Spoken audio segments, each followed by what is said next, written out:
Congress can't commandeer or force states to act. Okay?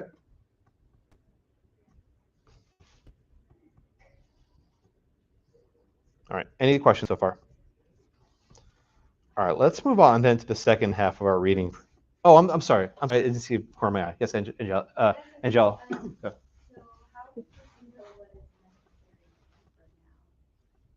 When is now? Well, now for this case, it's even broader on what you're considering. So I'm going to show you something. I didn't want to show you yet, but I'm going to show it to you only because you asked the question. So there's a graph in your book. It's on the page number. It's a chart. Here, under the page number. It comes right after page 23 or 24 in your supplement. It's not going to look very nice on the screen, but I'm going to zoom in a little bit. If you see in your book, do you have your book, Angela? Okay.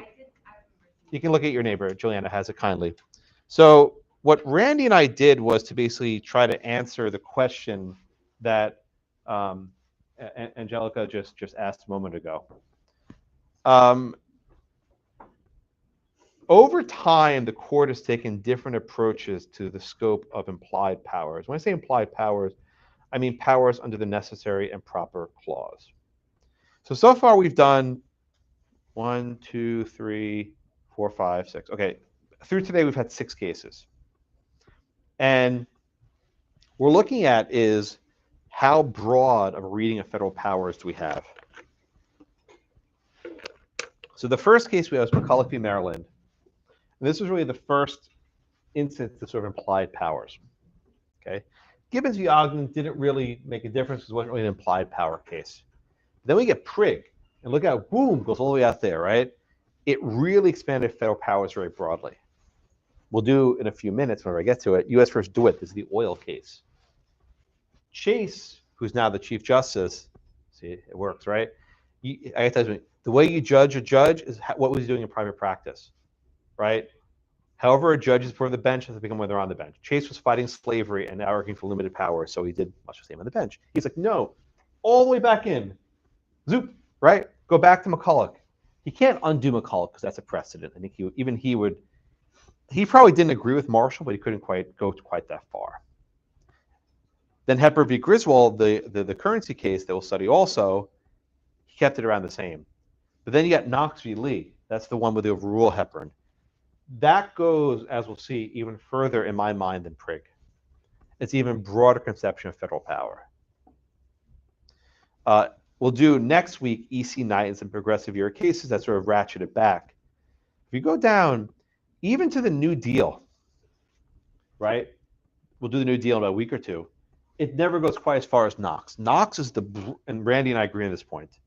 Randy Barnett, the guy at Georgetown. It's the broadest conception of federal power ever stated. It's a It's a decision that's very broad, and it admits almost no limits on federal power. And they didn't really mean it. It was like Civil War. We got to just get this money stuff. But that kind of answer your question, Angelica?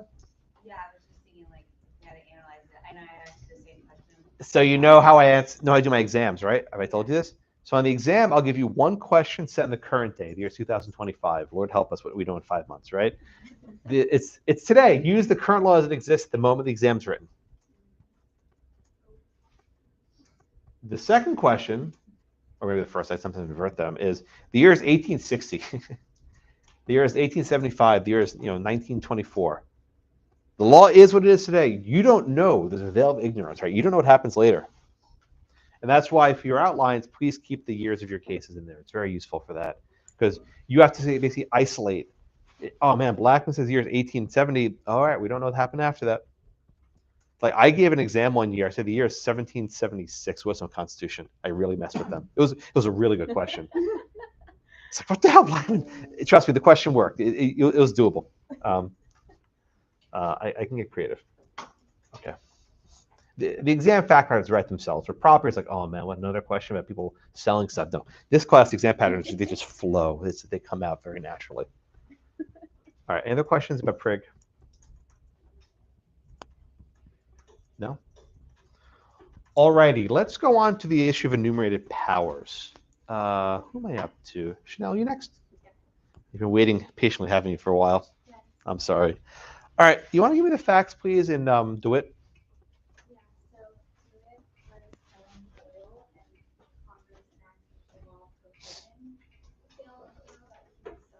Good. But he was not shipping over state lines. He was just selling within the state. Okay. So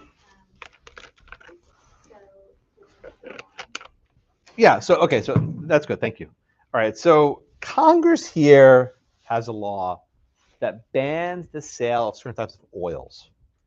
But it's not about selling the oil across state lines. Imagine you're in Michigan, you sell it to Ohio, right? Whatever it is. He's selling entirely intrastate. Chanel, I'll ask you just one more follow-up question. Is the sale of goods commerce? Is selling something commerce? Yeah, everyone agrees on that. That's not a hard one, right? Even I think Chief Justice Marshall and Gibbons said that commerce is intercourse and so on. But when we look at the Commerce Clause, it's not just commerce, it's commerce among the several states.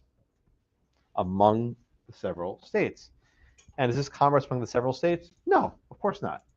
So Lauren, what is the only possible basis for Congress to enact this law?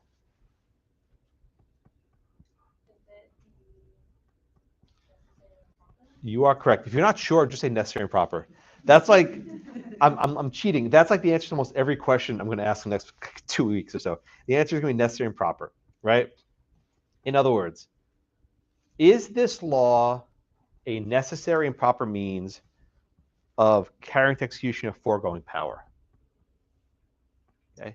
So Lauren, what sorts of powers does this law, might this law help to implement? the law to regulate commerce. Okay. Or have is it considered commerce? What other power does the court focus on? In other words, by banning the sale of this oil, what other power is Congress assisting or helping? Trade.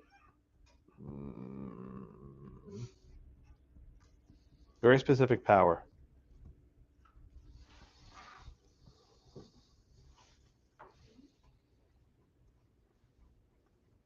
Is it the regulation of like the police power?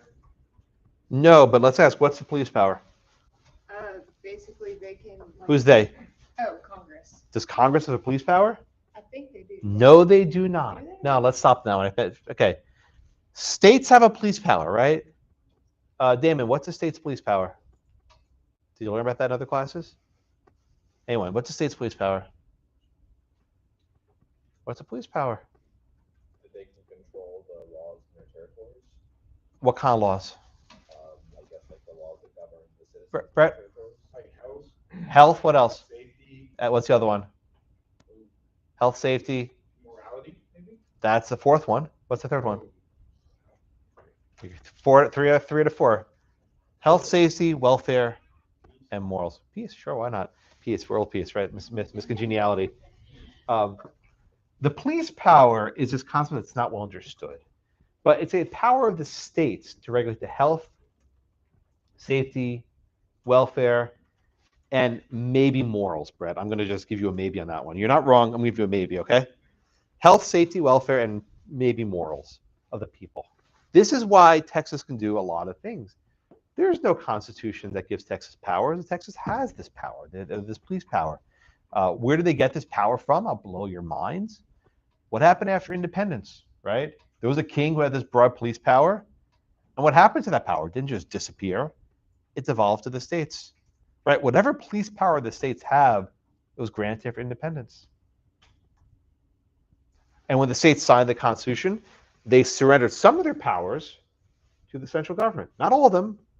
The 10th Amendment tells us that. They retain the powers that are not delegated. Does Congress have a police power, Anna? No. No, ma'am. Good. 1 second, Chanel. Congress does not have a police power. Congress has only those powers that are... Bingo, perfect. Here and granted. Congress doesn't have a general power to whatever it is to help people out. They don't have the power. Chanel. You are correct. The taxing power is the right answer. Okay? This argument is a little bit screwy, which is why Chase rejects it.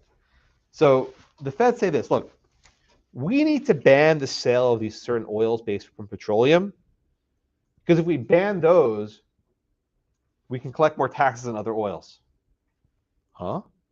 One more time. there are all these taxes and other oils, right? But if people can buy these new petroleum oils, they're not going to buy these other taxable oils. We're going to lose money. So let's increase our revenues by banning this new thing. Does that make sense to anyone? Yeah, of course. Why can't they put the tax on the new thing, right? That's of course you're right. Yeah, of course he's right. And Chase is like, this doesn't make any sense. He's like, look, the relationship between banning petroleum and increasing tax revenue in these other oils is so distant, right? It's so remote. And who actually knows? Is this going to happen for sure? That if we ban this, people buy other oils? We have no idea. It's uncertain. So Chase writes, the consequence of this tax argument is so remote and too uncertain. Right? We just don't know. So is this an appropriate law? No, it's not proper.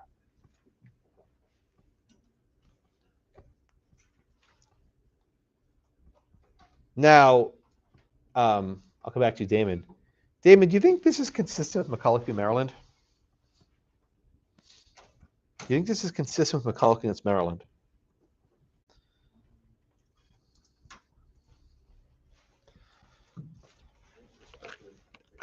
I think you're right. Why do you think it's stricter? Well, like they don't have the broad definition, like they make sure it's Yeah. So this is what you might call scrutiny, right? You know what it means to scrutinize something, look at it real carefully. Chief Justice Chase says, we're going to really look at why is Congress doing this. Congress says they need to raise tax revenue. Is this actually going to raise tax revenue? Who the heck knows? But you can imagine another judge says, this is not for us to decide. If Congress, in their judgment, decided this is the right way of doing it, that's good enough for us. In other words, which branch has the responsibility to sort of scrutinize this, Congress or the legislature? And there's not a right answer to this. I'm just throwing this out there. But we'll see during the New Deal cases, and really actually in Knox v. Lee in a few minutes, they say, look, it's not for us to decide. This is for the legislature. If Congress thinks this is necessary, that's good enough for us. So I think that Chase follows the language of Marshall and McCulloch. I'm not sure if he falls within maybe the spirit, you might call it, as they might say. But here the court declares this federal law to be unconstitutional. Yes, Stephen? Sorry, I mean, this is kind of going back to the necessary and proper clause, like what it actually says, like in the second part of it, doesn't it kind of say that like the power could be vested in like a different branch, like because it's government, you know, which is like the three branches. So like it's not just those controlling powers. I guess, is that true or not? You're raising a very good point. The meaning of the government of the United States is actually somewhat complicated. And I'll just give you a short one. There's Congress, and then there's the government of the United States. And there's some powers that are vested only in Congress, and there's some powers that are vested in the three branches of government sort of together. Article 4, Section 2, going back to Prigg, doesn't fit into any of those because it's not vested in any part of the federal government. It's a power for the states. So I'm not sure that gets you as far as you want to go, but it's a very good observation. Unsatisfied? Yeah, I'm just wondering. That's okay. You're not going to be satisfied by a lot of my answers. I'm sorry. It's not for lack of trying, but there's not. The courts, I've actually written on the meaning of the government of the United States. The courts have never actually talked about this much. Also, who are the departments? What does it mean to be an officer of the United States? It's a long story. Good observation. Okay.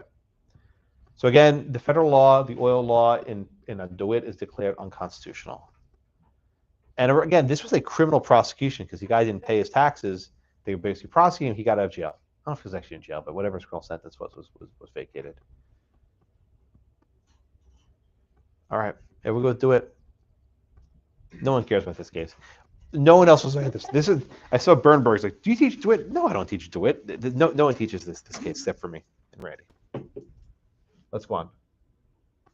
Legal tender. Anyone have currency? If you look in the front of any bill, it says, I promise you, it says, this note is legal tender for all debts, public and private. You ever notice that? It's on every piece of currency. You ever see that? It's right there. Open your wallets. I'm sure it's there. Maybe don't open your wallets. Right. It says this note is legal tender for all debts, public and private. Okay. Why is that significant? If you go to a store and you want to buy something, and you hand them a piece of currency, and they say, "No, we don't accept this." If you go to a bank and you seek to pay off a debt, and you hand a piece of U.S. currency, say, "Oh, we're not going to accept this. We want gold only." Paulina, what does legal tender mean? Why is that phrase so significant? Oh, I said Paulina. Yes. What does sanction mean? People don't use that word. But what does legal tender mean? Do you have to accept it? That was what the case was about. What does the phrase legal tender mean? In other words, could the government just print that money and say, here's some money we're printing, no one has to accept it? Could they do that? Yeah, no one would object. But why is the concept of legal tender so significant, Paulina?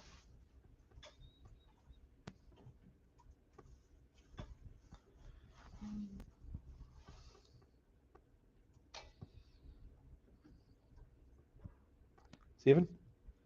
Why is this concept of legal tender so significant? Because it puts in like the federal government by uniformizing money, basically. If the feds just printed paper money and they didn't say have to accept it, would it be worth anything? No. What gives it the value, Stephen?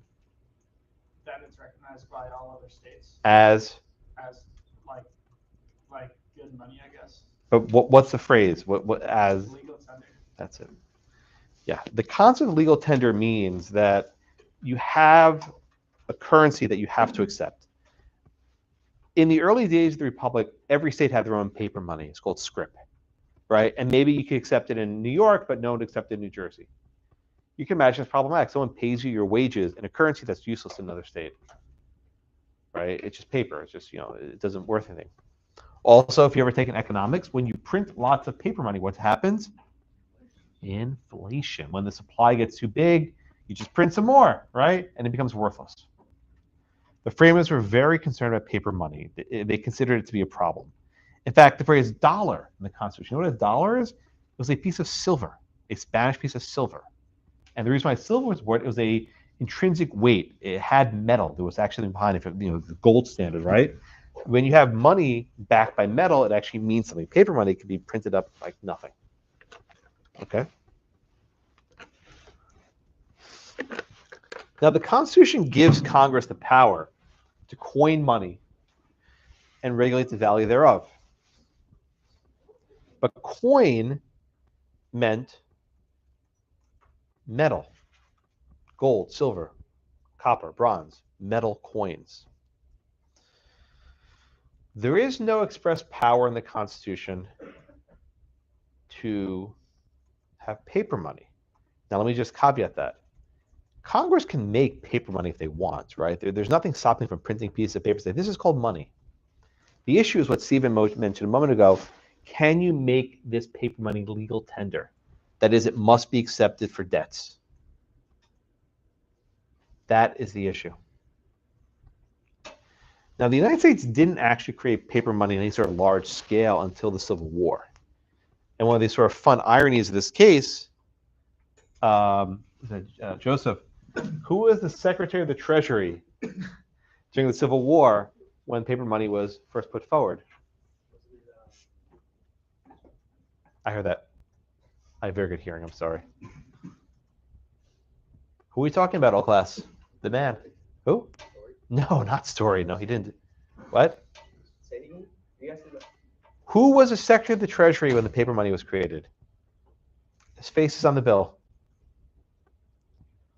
I'll come back to you. Evelyn. Chase.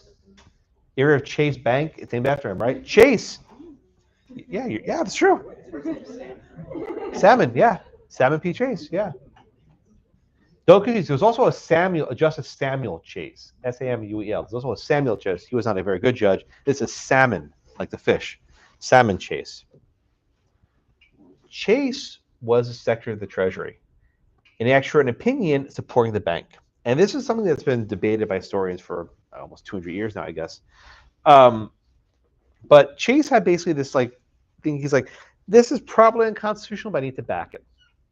Maybe he changed his mind. Now, why did Chase support paper money? During the Civil War, there were significant shortages of funds. They couldn't collect revenue. Soldiers were not being paid. Contractors not being paid. They didn't have enough gold. The nation was caught in a war. So they said, look, we're going to start paying these members of the military with paper money. God willing, we win the war, we'll figure it out later. But it was almost a short-term emergency measure. And debts that were paid in this currency could then just be printed off. They would just print off money. Now, this case arises in 1870, which is several years after the Civil War concluded. Evelyn, you want to just give us the facts, please, in Hepburn v. Griswold? So Ms. Hepburn was trying to pay a debt to Mr. Griswold with a promissory note. Yeah? And he didn't want to take the promissory note. He instead wanted a metal currency so he could pay for it. You want the good stuff, right? Why do you not want this paper money? Because it wasn't as valuable. Or it wouldn't have matched the value as it would have the metal. Yeah. Yeah, let me just show you a picture of what the stuff looked like. I have some over here. Yeah, so by the way, this is one of my favorite scenes in the entire. You'll need to hear it. Ready? Love this one.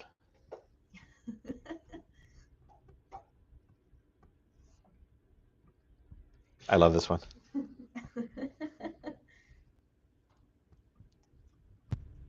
By law, to accept the government's paper currency as payment. Yeah, I love that effect. I had fun with that one. Do y'all add it? Do y'all edit these? Oh, I produce every video. Really? Who else would do this? Do you use Adobe Premiere Pro? I have editors, but I produce every video. That's my idea. Yes, the Premiere, yes. And this is what it looks like. This is what Chase looks like on the $1 bill. So you can imagine as Hepburn says, hey, I got this currency. It's like, go away. I don't want this. Okay. So this case goes to the courts. Again, it's not like anyone said, we're going to declare the paper money law unconstitutional. The question was, can this be forced to satisfy the debt as legal tender? The case goes to the Supreme Court. And what does the court hold here? What's the holding here? They said Congress does have the power to make those notes that can be used to pay. In Hepburn?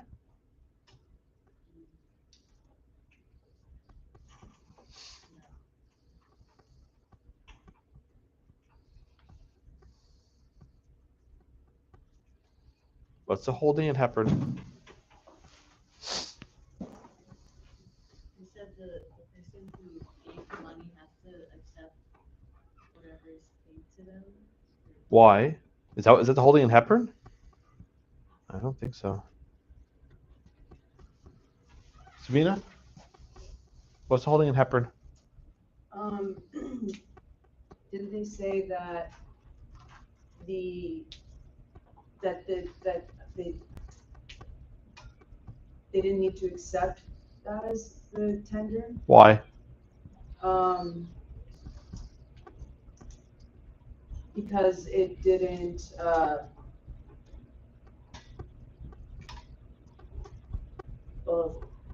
What's the holding in the case? Because it overstepped the constitutionality of. Why? Why?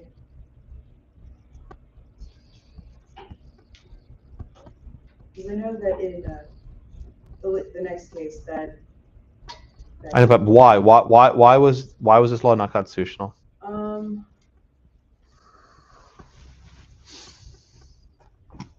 Sorry.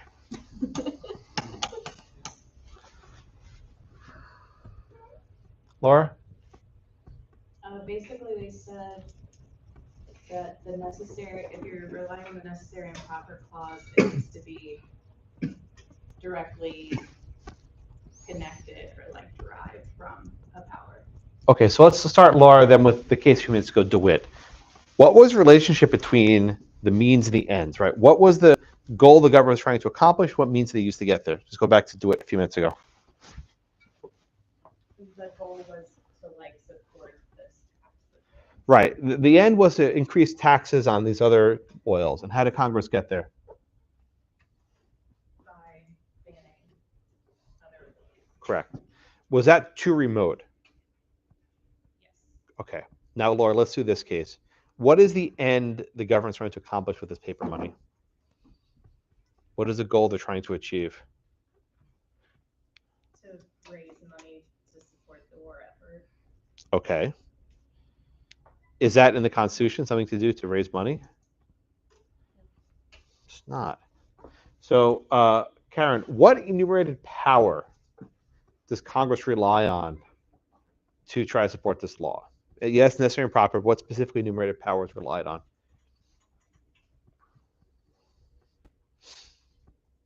Taxation, Okay, taxation. What else? raise money, Okay, what enumerated powers? In Article 1, Section 8.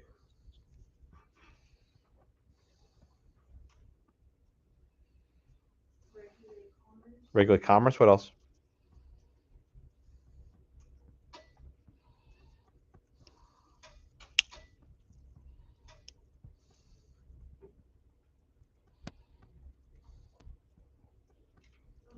Brett? Regulate commerce, coin money, or to borrow money. Correct. Okay. So there's some powers are listed: regulating commerce, coining money, borrowing money. Those are listed right in Article 1, Section 8.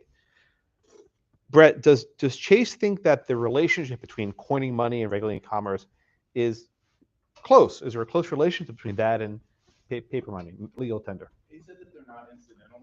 Okay, what does incidental mean? People don't know what this word means. You're right, but what does that word mean? I guess hand in hand is the way. Yeah. So the way I again, correct, Brett, you're exactly right. The way I approach this is to think about relationships, right? How close is the fit, right? And I'll use Dewitt as an example. It's very easy. How close is the fit? How close a relationship is there between raising revenue on other oils and banning petroleum? That seems pretty far, right? Pretty, you might say, attenuated, pretty distant. So let's think about this case. Congress can coin money that is money with metals. What is the relationship between making people use paper money and coining money? I'd say it's the exact opposite, right? By using paper money, we're having less coined money, right? What about borrowing money? What's the relationship between make people accept paper money and borrowing money? Oh, that's actually pretty close. Or maybe make people borrow money with our currency, but it's still pretty distant. What about regulating commerce? Do you need to have paper money to have commerce? No, we didn't have paper money for the first 100-something years of the Republic. So what Chase is basically saying is we're comparing the means, the ends. What are you trying to do and how are you getting there? And if it's too distant, the relationship is too weak, then that relationship is not close enough. And that's what's here. Now, Brett said this word incidental, and that's a word that I think students have a lot of difficulty with consistently. What incidental means is this sort of the tail wagging the dog, right? Is this actually trying to implement one of these foregoing powers, or trying to have a great substantive independent power, right? This is the language from McCulloch. If Congress is trying to do something that's really independent, this great power that's not related to anything in the Constitution, that goes too far.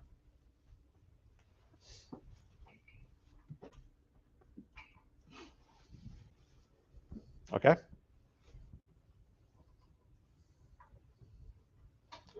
Yes, sir. It seems to me that coining money is simply used for making money, and that making paper money just in the realm of coining money is not something that is on paper, but they have the right to make money. So you're not wrong, but the word coin is not money. It simply means metal. If you read the Articles of Confederation, it speaks of bills of credit, and bills of credit were actually paper money. So in fact, the Articles include an express power over paper money that was not carried over to the U.S. Constitution. But you're very, very astute point.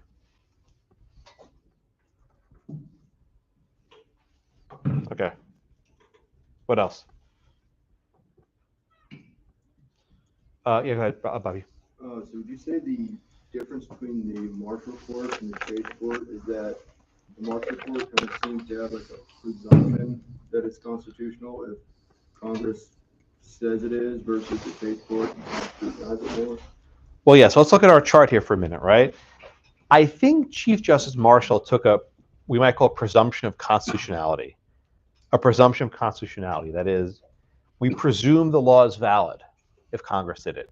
We still look at it a little bit, but we don't look at it very carefully. We sort of just, imagine like, you kind of just give it a quick one-over, right? Whereas Chief Justice Chase employs a much more stricter scrutiny. He looks much more carefully. He's actually saying, is this really about raising revenue in oil? Is this really about coining money? Or that Congress just wants to do this because they want to do it? Now, when you say the Chase Court, keep in mind, in about a year, we go whoop, all the other way when we get to the Knox case. But at least in Dewitt and Hepburn, the court's far more strict about how they interpret these issues.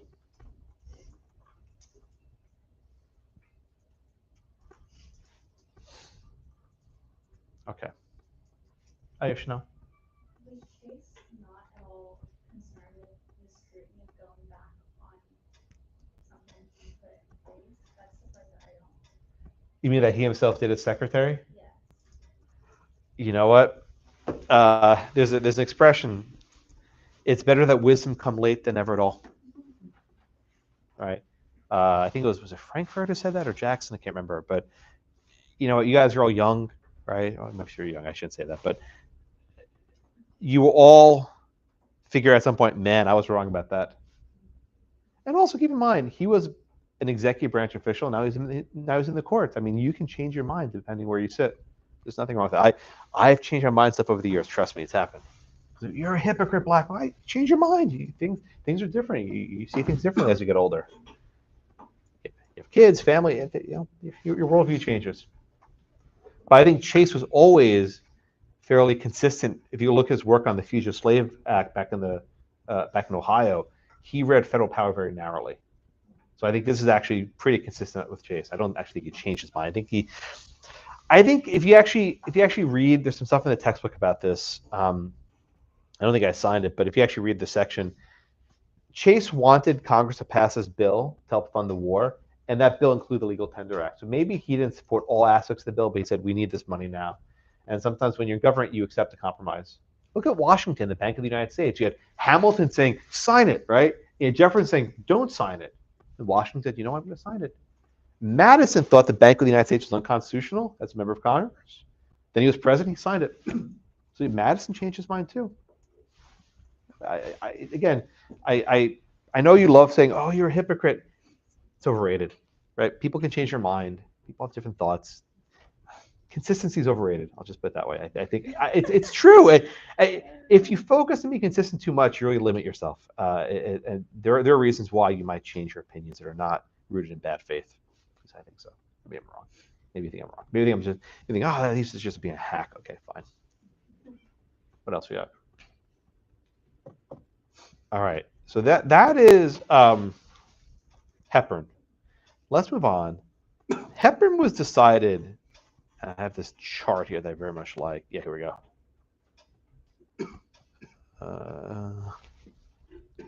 There it is. Okay. So that's what I do. Okay.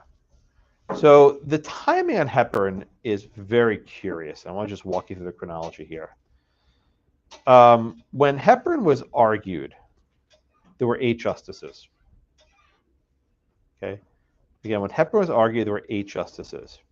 And the majority was Chase, Nelson, Greer, Clifford, Field. And the dissent was Swain, Miller, and Moore. Okay. But soon thereafter, Justice Greer retires before the case is actually decided. So what ends up happening is when Hepburn's decided, the vote's 4-3. Like, wait a minute, Black, what the hell's a 4-3 vote? Yeah, if there's 7 members in the court, it's a 4-3 vote. The rule today, at least, is to have a majority opinion, you need 5. If 4 members, or there's a 4-member majority, that might resolve the case before us, but doesn't set a precedent. The rules back then were a little bit more fuzzy, but at least we know now there were 4 members in the majority. This decision was unpopular. And shortly after this decision, President Grant appoints 2 new members to the court, Strong and Bradley. And both Strong and Bradley were on record saying that paper money was valid. So barely a year later, the court decides Knox against Lee, and it flips. If you see my Premiere skills, right? Right. So if you see that there's 5, 4, and then 2 more come in the bottom, and they have a majority in Knox saying that paper money is constitutional. So putting aside all the nuances of the necessary and proper clause and the commerce clause, everything else, this decision is significant for the effect of precedent. Now, what is precedent? Precedent's a ruling of the court. And there's this concept called stare decisis. Stare decisis means you stand by the decision, right? You follow precedent. And you can take an entire class on what stare decisis means. But if you ever want to have an example the court does not follow stare decisis, it's this one. It's this one, man. 1 year later, you add 2 members to the court, and you flip a 4-3 one way to a 5-3 the other way. I'm sorry, a 5-4 the other way. And if you read Chief Justice Chase's dissent in Knox, he's pretty pissed. You can see that. He's not happy. He's like, what's going on here, right? We had this decision like a year ago. We had Justice Greer retire, and these 2 new guys came on the court, and they just changed everything up. What? That's not how we do business. And he says, the only thing that's changed here is not the Constitution. The Constitution's fixed. What has changed is the people on the bench, the personnel. Personnel's policy, as they say, right? All that's changed are the people on the bench.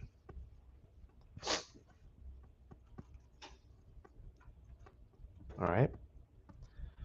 But let's put aside the sort of the politics. And by politics, I mean Republican and Democrat. That's not what's going on here. I think you have judicial philosophies are different, right? What are the philosophies? Chase is very skeptical of federal power, and he carefully scrutinizes why Congress is doing what it's doing. The dissenters, by contrast, are not. What do they say? They say, look, we just had this civil war. We had this national emergency. Are we really going to get in the mix of things and start telling the government in times of war how to manage their economic affairs? The people who uphold the law say, wait a minute, look, we have bigger things to worry about. And what about implied powers? The judges in the Knox case, and this is Randy and I agree on this point. We spent actually we spent a lot of time on this graph. Trust me, we have to agree on this one. We agree on this one. We don't agree on everything. We agree on this one. The way they read federal powers is so broad. It's basically saying Congress can do whatever it wants, so long as it relates to federal power related, in the ballpark. Even if there's a very big gap between the means and the ends, that is enough. Okay. And who wrote the majority opinion here? Justice Strong, who was the newest member of the court, the new appointee. So in our view, Knox goes beyond McCulloch. Right, McCulloch's over here. Goes beyond Prigg. Prigg's over here. Goes even further. Okay? And the court says the non-enumerated powers granted by this clause, necessary and proper clause, reach beyond the mere execution of powers entrusted in Congress and mentioned in detail. What's he saying? A power does not need to be written down.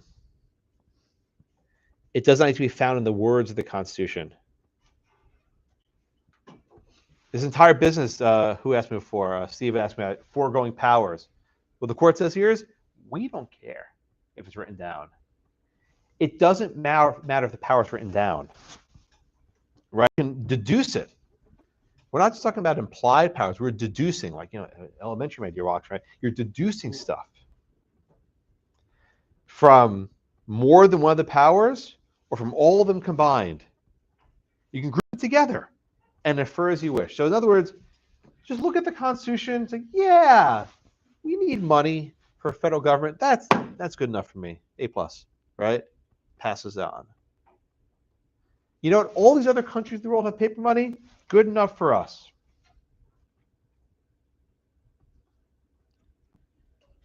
This is broad stuff, my friends.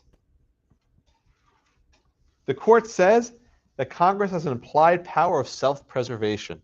Self-preservation. That means whatever they need to save the Union, they can do it, especially in a time of emergency. This is broad. Chief Justice Chase writes in dissent in Knox, the powers of the governor are absolute and unlimited. Absolute and unlimited. There is no limit. The majority says, wait a minute, though, this is just for an emergency. Emergency, right? There's a war going on. The history of the Republic is when there's an emergency, those powers don't tend to vanish after the emergency is over. That's how the world works. And in fact, about 10 years later, in a case called Juilliard versus Greenman, it's in your book, I didn't assign it, Juilliard versus Greenman, 1884, the court says, yeah, well, you know what? Even if there's no emergency, you can still have paper money. So whatever limitations of time, those went away. So again, the Knox case read federal power to basically mean related to the federal government's need to preserve itself, that's good enough. There are no limits. This was a broad case. I'll tell you something, and I mean this. The court never went back to Knox. Even in the New Deal, Franklin Roosevelt never quite went that far.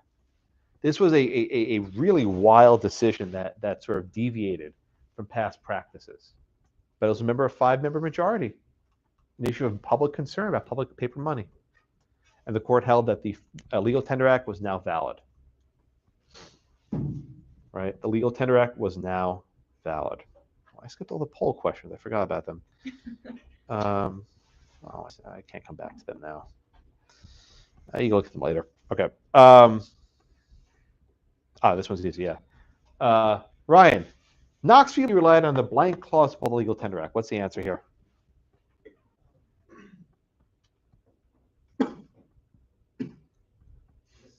That's always the answer. You can guess it. You don't have to know what I'm talking. That's right. Necessary and proper, right? This is the broadest ring of implied powers under the necessary and proper clause in American history. I think, at least. Randy and I agree. Maybe there's another one, but this is the case that we think it is. All right. Let's see what the questions. Oh, this is a good one. Let's just poll. Let's number 6. I'll ask you, Brian, first. You'll be up first. Okay. It's multiple choice. Did Hepburn versus Griswold strike down the Legal Tender Act? True or false? Well, you know what? This is a poorly written question. Hepburn versus Griswold struck down. How about that? Yeah. Okay. That doesn't make sense. Is it true or false? True or false? Sorry, I had to change it up. Poorly drafted question, Blackman. Doesn't make any sense. Okay. This is actually a fun question. I'm gonna mess with you guys in a bit. Okay.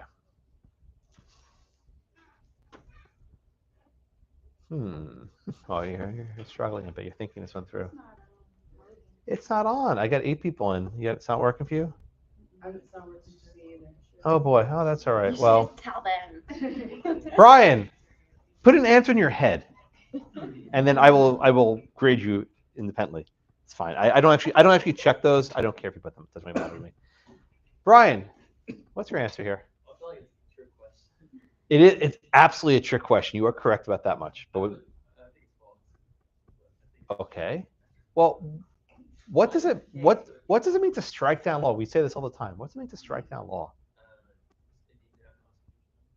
Does Chief Justice Chase go to the U.S. Code and just rip out the page from the book, or take an eraser and just erase it from the book?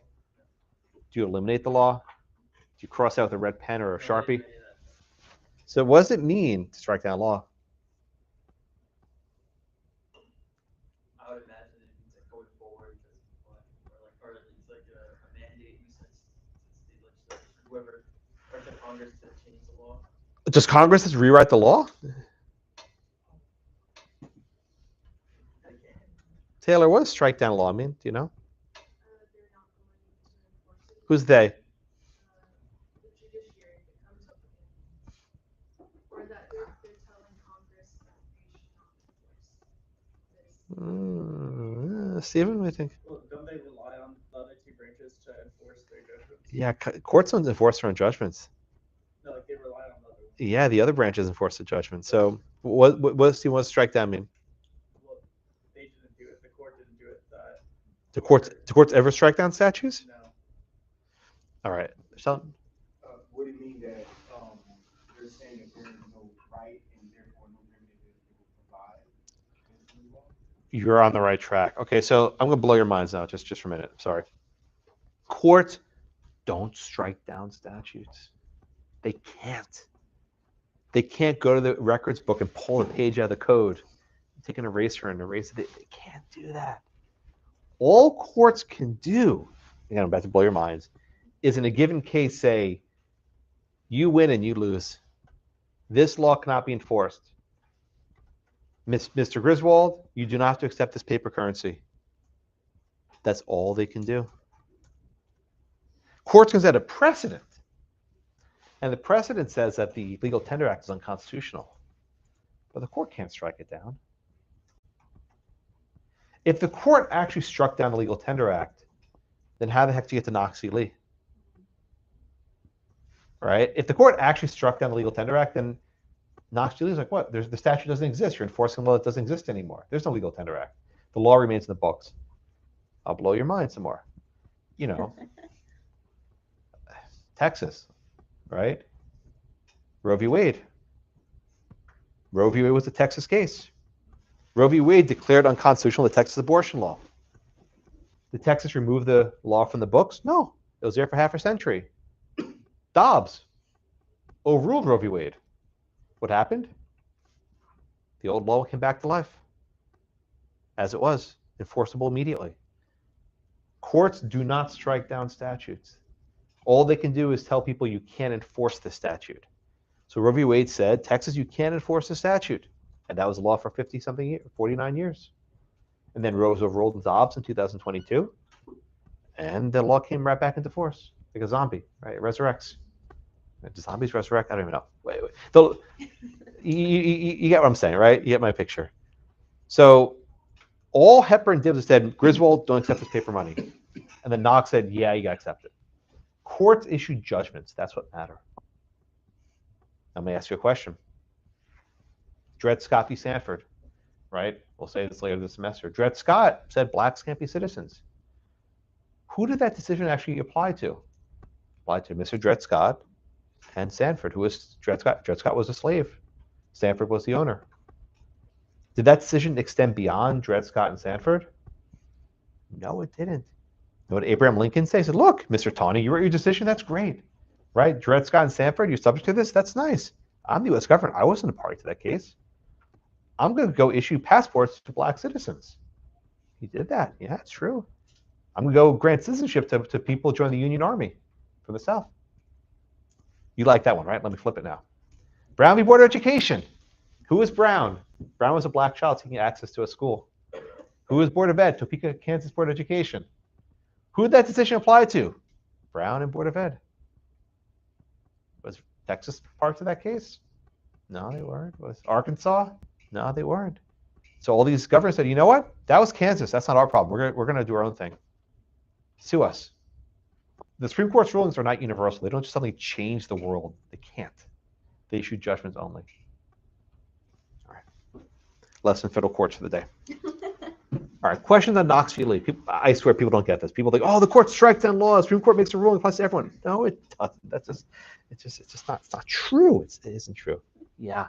So with that same vein, this is such like Congress so much power, in the same extent that you just said like they can ignore it. I didn't say ignore. I did not say that. Only the judgments are bound by. Now you should follow the precedent as a matter of course, but you're bound to. Judges don't like when I say this, by the way. They get very angry. I'm sorry, I couldn't hear. Repeat it one more time, please. Why going forward? Why didn't Congress just have unlimited power given the Knox? Oh, you're saying why didn't they abuse it? Why didn't they? So I'm saying, like, Well, maybe they did. Granted, like, Constitution had so much power. Did they voluntarily decide to just reel it back in, or? You know what? I think even people realized in 1870, 1871, this is probably too far. Let's chill a bit. Because if you actually take this seriously, the states will be weakened, and they weren't going that far. This would not be tested more until the New Deal of the 1930s. That's when they sort of pushed it even further. But they never tried again to go as far as Knox would have allowed them to go. It's a good question. All right, and this one, paper money, this one's false, just for your notes. Question 5 is false. Okay. By the way, speaking of judges, anyone have First Amendment tomorrow night? I'll see you there. Are you teaching First Amendment this semester? Just once. No way. Pinch hitting. Oh, for who? Yeah. Yeah. Oh, really? Just one night. Yeah. Yeah, I taught one in Farris's class last year. All right, so yeah, do your reading, Shreya. Just make sure you tell your friends to read up. I'm maybe a little stricter than the judges in the recitation. All right. What else? Anything else on Knox? Let's wrap up and let me try to summarize things together. So let me go back to my chart that we asked about before.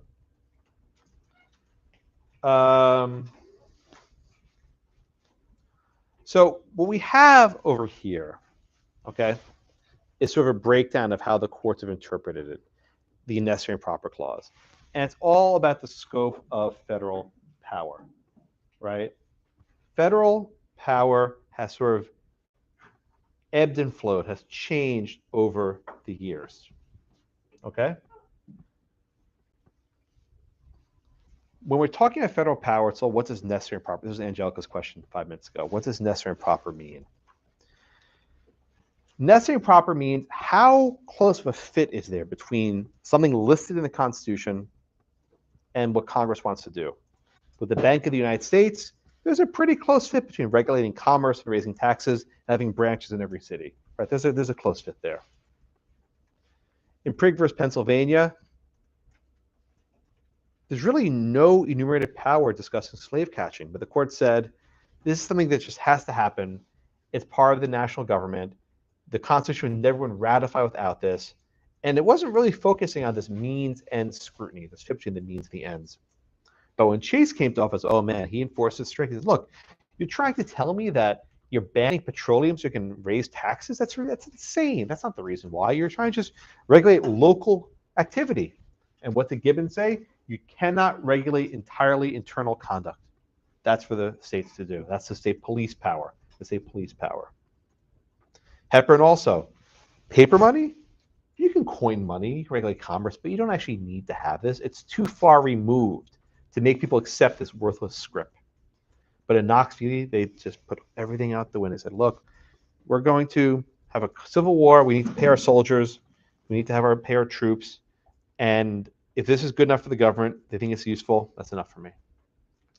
We'll do cases more in next class during the so-called progressive era in the late 1800s and early 1900s, where the court became much more conservative. It was a conservative court, and they push the power back.